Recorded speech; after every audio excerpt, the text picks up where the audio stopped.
This Thursday, what I'm going to try and do is make life sweeter for chocolate makers along with you. How does that sound? I like it dark. You like it dark? Okay, okay. So here's where we begin to agree to disagree. But what we thought we can agree on is to explore the chocolate sector. I mean, especially the emerging chocolate sector in India, and look at what's going on over there, and look at if storytelling can help build up their brands dramatically. Yeah. Because I think that any sort of emerging sector like this chocolate sector is going to focus a lot on their origin story, their all the goodness that chocolate probably has, and stuff like that. But is it really clicking? So what we'll do, I thought we can do is just explore what they're doing well, and perhaps also explore what they're doing right and wrong, and stuff like that, and maybe just figure out a few intelligent ways in which it can become better. Right. So but before I go into more gobbledygook, why don't you set us the context for the chocolate sector, and Yeah. some of the players over there. Right. So let's just take one step back and establish that till date, India has been more of a mass chocolate production. You've seen your Nestle is there, your Cadbury has been leading the market segment. Now, since the last 2 to 3 years, especially after COVID, once the talk started about your ingredients, your nutrients, your purity of chocolate, or purity of any consumable item. So the Indian craft chocolate has been growing. So this segment is poised to grow at a CAGR of around 12%. Last year, the annual revenue was around 313 million US dollars, and by 2029 it is poised to grow till 481, and then by 2033 it's poised to grow by 660 million dollars. Okay. So you are seeing a jump every few years, right? But here's the caveat: till date, India is still owning up to only 1% in the global premium chocolate share. We have chocolates from Brazil and Swiss chocolates. We have brands like Lindt who are taking up the shelf. Now the Indian premium chocolates that are coming at a similar price rate, like 400 to 500 segment, which is the similar rate as you get Lindt on a Blinkit or Amazon or whatever. Yeah. So this is where the question comes in about the current players in this segment, and Andhra Pradesh is leading the entire leading this market because of the kind of crops there is, the soil there is. It is very very conducive. The environment is very conducive for chocolate production. So it's Andhra Pradesh, Tamil Nadu, and Kerala that are leading, and some of the big players are Manam chocolate from Hyderabad, then Pascati, Paul and Mike, Mason and Company, Suklet. So these are the companies that are setting the benchmark for tomorrow's premium Indian chocolate segment. Yeah, no, it's really interesting that you say that. And I was wondering, like, you shared some of these links with me and their Instagram handles in order for us to prepare for this specific episode that we are putting up. And the first question that I came out with was, okay, what is the persona that they're targeting? So, what do you think? What do you think is their persona? Yeah, and I think this is the biggest gap that none of these companies are addressing. If you look at their Instagram handles, the kind of marketing these people are doing, they are targeting anybody and everybody. Right. They are just maybe playing on the price points. They are playing on the love for the chocolate. There are talks about terroirs and post harvest stations and fermentations, etc. So they are talking about the processes, the operations that goes behind it, the commissions that the farmers are getting, which were 6% in the mass production chocolates, but are now 20 to 30% in the in the premium segment chocolates, right? But none of them are making a persona of the target consumer, that they should speak to. And this is where I think uh, this is where you can draw a parallel with the kind of market that a wine segment or a tequila segment or Okay. any craft alcohol segment comes in. Like you were saying, it's a snob culture. Yeah. So that's the kind of code that actually a snobbish chocolate person would go for. So for example, me, I really don't like Cadbury's because it's too milky for me. Right? But if a company is positioning itself as, you know, something that feels really good to my taste buds, or something that is very that, you know, I would like to preserve in my fridge and just use it for very special occasions, I would definitely buy that even if it costs 1,000 rupees. Mm. Mm. No, I was just like, okay, so if I have to build their persona, yes, you're right, by the way. If I look at their current communication, it looks as if they've got all the ingredients for the communication there, right? But the chocolate isn't happening. Like, for example, if I look at it, they've got an origin story, all the fermentation and all of those processes that you know I went through. I know too much about chocolate now. I don't think I can eat a bar of chocolate now. But on the other hand, if I look at all of that, they've got the story. They've also got probably a very good product, although I haven't tried any of these products. I'm sure that they're good, and I'm sure that they're distinctive. So I'm not really complaining about, you know, what their product is, but they're very provider centric in the way in which they're communicating. So if I Yeah, look at, so it's about, and I think it's about how we are doing and how what we are, you know, good at. And while that is good, it does create some sort of let's say inquisitiveness. It still falls flat if you're not talking to the right persona. So exactly. my first question would be like, okay, I'm from Andhra Pradesh, or I'm a player from Andhra Pradesh or Tamil Nadu or Kerala or whatever. So let's take Andhra Pradesh, let's take Manam, right? That's how you pronounce it. Okay, so Yeah, if it's Manam, and so what, who's my persona, right? Are these people who are outside of Andhra? Are these people in the north of India? yeah, Are these people outside of India? Are they from the Middle East? Are they from the Western markets? Which exact Western markets? And then you not just geographically, but okay, who are we talking to? Are we talking to a woman who is in her 30s, who wants to, you know, indulge herself in the middle of a week which is like going terribly wrong for her? yeah. Is she just trying to make sure that you know, she stays on a diet? Who is she? Correct. Does she have alcohol with her chocolate? What is happening? So I would like to know more, because the more I paint this persona, I will be able to then look at how do I actually craft a narrative for her rather than for myself. Right. Absolutely, absolutely. Now, if you look at Manam's Instagram page, for example, right, it's all about the different kind of recipes that you can do with chocolate, Yes. the stylization that you can make a mango smoothie with, or some kind of praline cake with, or etc. etc. Now, my first question when I saw Manam's Instagram page without before I read their origin story was, I get that it's beautiful, and I'm really loving the colors that you are showcasing of the Manam chocolate. But my question is, why would I use a Manam chocolate for this? Or why would I use a chocolate for this? Why would I just not melt a Cadbury and make that beautiful mango thingy that you are making? Right? And why are you speaking to, who are you speaking to? Yeah. Right? Which moment are you capturing?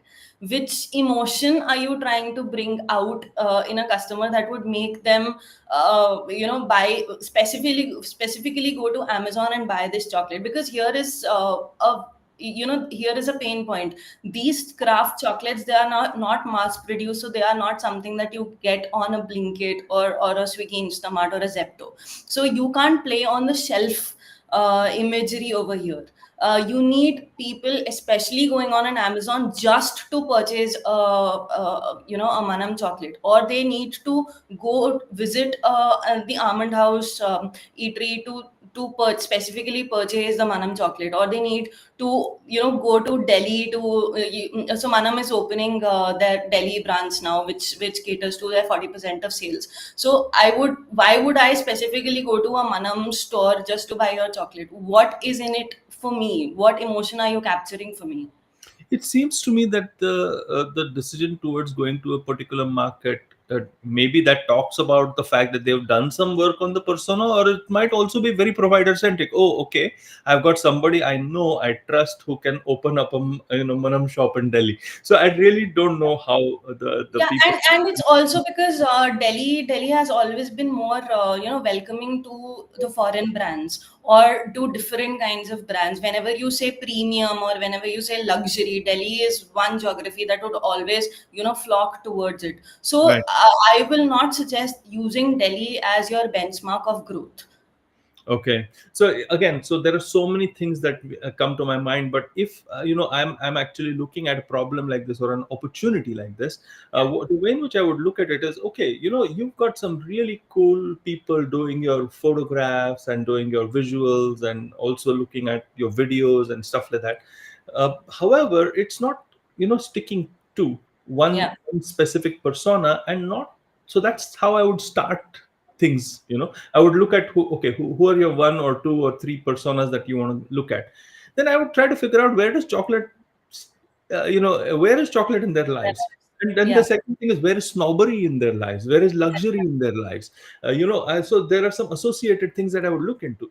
Then I would say, okay, so if I say that I am from Andhra or Tamil Nadu or Kerala, what is the difference between this chocolate and maybe a Lint or whatever else you're competing with? You're not competing with a Cadbury or an Amul or whatever. You're competing with something which is specific. You don't have a distribution channel, which means that your communication has to be absolutely spot on towards creating that demand. You have to look at your early adopters and innovators. So there are so many thoughts that come to my mind when it comes to this persona, and I don't think that they are being addressed effectively at the moment. Absolutely. Whether you see it through their visual storytelling, whether you see it through their packaging or their distribution channel, or uh, I mean, look at the packaging, for example. If you go back to your origin story, why do we always associate wine with France, even though you have an Italian wine, you have a South African wine, etc., etc. But whenever you say wine, the image you get in your mind is holding a wine glass, having a sparkling wine, and watching a Mona Lisa or Van Gogh in the Louvre, right? Why is this image coming into it? Because wine has associated itself with the kind of artistic affluence that Yeah, only those I see people what you who. Exactly. Right. So where are you positioning your chocolate in? Are you connecting it to the India chocolate growth story? If mean. you Yeah. are, then why is your packaging not reflecting it? Now, for example, a very, very small instance, Manam is using the Anik typeface, Hmm. which has Latin roots, right? So there itself is a big break. Why are you not using the Brahmi script if you Yeah. want to go to an Yeah, India? no, I see what you mean, and so therefore it's a bit of a, let's say their positioning is a little confused, but nothing that a little storytelling can't help. Now, Exactly. when a player like Manam or anybody else in this market has to look at storytelling, it has to look at effective storytelling rather than just storytelling for the sake of storytelling. And storytelling is never about you; it's about the person you're trying to communicate the story to, and win over to your side. So then how can I make this story sexier, right? So I think that it's really critical, because even the position, why is positioning confused? Because your story is not correct in your head, right? So if I look at, am I an Indian brand trying to market to foreign brands, or am I a Hyderabadi brand trying to market to foreign brands, or am I a Hyderabadi brand trying to market to Delhi? What exactly am I doing, What right, am I over trying? here? What am I Yeah. trying to achieve? What's the business goal here, and how can the story actually help support the business goal? Here's Yeah. another thing that I thought of. If I have to look at where the second, I said I have two things to say. The first thing is about the persona and the way in which it flows. The second is about the way in which your narrative is communicated. A lot of people actually have a lot of these thoughts, and I would say Manam or anybody else may have these thoughts in their head. I don't know their heads, right? So may have these thoughts in their heads, but the way in which they're communicating is failing them, Hmm. right? So a lot of people don't pay attention to the format of the narrative, the format of the story, that needs to be absolutely bang in place in order for them to leverage the platform that they're on. So for example, if I see Instagram, while it looks nice, it is not emotionally connecting to me. And that's the failure of not actually having a format that's working to build whatever narrative that you're doing. So I would say, Manam and anybody else, you need to combine these two pieces of what we're talking about in order for you to actually make your story as sweet as your chocolate, or maybe as dark as your chocolate, if Janavi wants to. Yeah, and I think this is where finding your tribe comes into the picture. Uh, Mm. right? It's not just a persona. You're not just, you're not just saying, okay, I have this persona that I want to target to, and then you get them as influencers, etc., etc., whatever the playbook, that the The Cadbury normal playbook, playbook. Yeah, like yeah, the old forgotten and yeah. tired old playbook, right? It's more about what kind of community, what kind of emotional tribe are you creating around yourself? Why would people flock towards a Manam as opposed to a Pearl and Mike? What is Manam bringing to the table? What emotion, what is making me fall in love with Manam, and who are the people along with me that I can look up to and get that social validation? Okay, this is the kind of people who love Manan, and therefore I should too. I think that's a very interesting and important point, because if you look at community building, right, there are weak communities and strong communities Yeah. for each sort of product category. And what I think is really critical is for us, as people who are advising any chocolate maker, is to find the right community that is going to be sexy itself. So in the sense that if they are the ones who are aspirational for other people and communities, that's the community you need to build or either go for if it already exists, rather than just go and build any kind of community of chocolate lovers or something like that. It has to be slightly more than that. Right, right. And this is where, concepts like the cultural coding or semiotics or digital ethnography and all of this comes into the picture. You have to find out the subconscious level of the consumer who will become your tribe, who will become your brand advocate. So you would go to their friends and say, have you tried Yeah, a i Manan would i chocolate? would literally Right. here's a free piece of consulting advice for you, Manam and whoever else. Take a charcuterie board. Okay, don't put anything else in it except your chocolate. Okay, and then say what other pieces fit into that board. Okay, what other pieces, because that will represent actually what you're communicating to a community like that, right? Because Yeah. what you're communicating is a lifestyle, and what you're communicating is a mood. What you're communicating is a feel and a cultural aspect of your chocolate. I think Yeah. probably that's what we can do, right? If you Yeah. want more Manam and anybody else, please get in touch with us. We'd love Yeah. to help you. We'd love to Yeah. help you. Sorry for all the criticism. I'm sure it's all there in your head. is all I'm Chocolates saying. are nice, by the way. I really love Yeah, the you do? taste. Okay. I would definitely come to India and have it the next time round. Wonderful. Thank you, Janavi. Next Tuesday, then, we look at some other sector and look at storytelling and how it has either impacted things well or badly, and how what problem do we solve next.